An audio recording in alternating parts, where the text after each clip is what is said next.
Henri Cabanel, bonjour. Bonjour.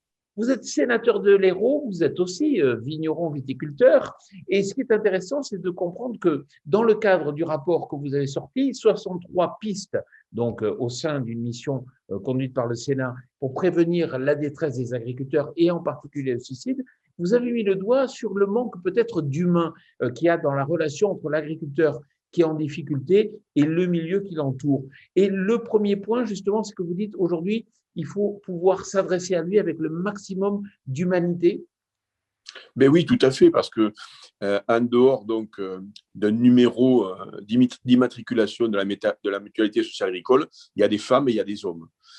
Et derrière, je pense que dans les échanges que peuvent avoir les institutions, que ce soit l'envoi de courrier notamment, ben, il faut changer de ton et que si toutefois on n'arrive pas à joindre l'agriculteur par courrier, ben, il faut qu'il y ait un minimum, un appel téléphonique ou un déplacement d'un agent vers l'agriculteur pour remettre un petit peu de l'humain dans tout ça, parce que l'agriculteur en détresse, lui, va se refermer sur lui-même.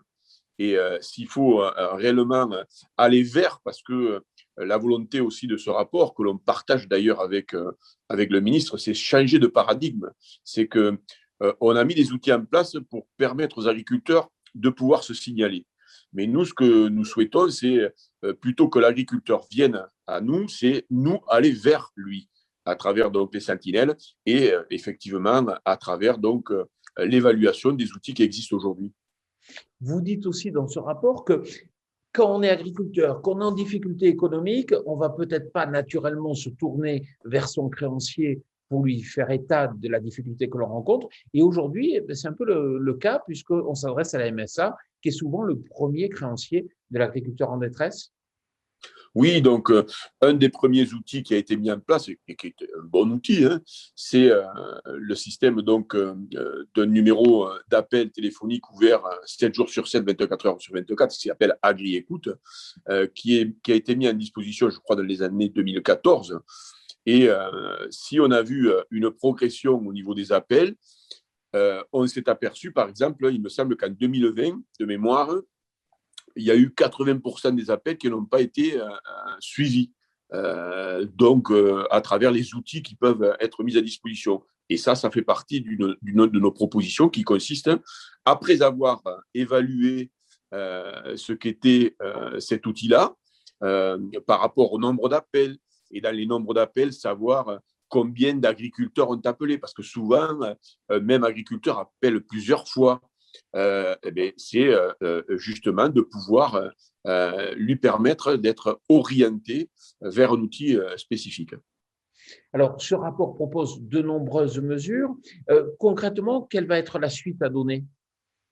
Alors, nous l'avons présenté au ministre de l'Agriculture.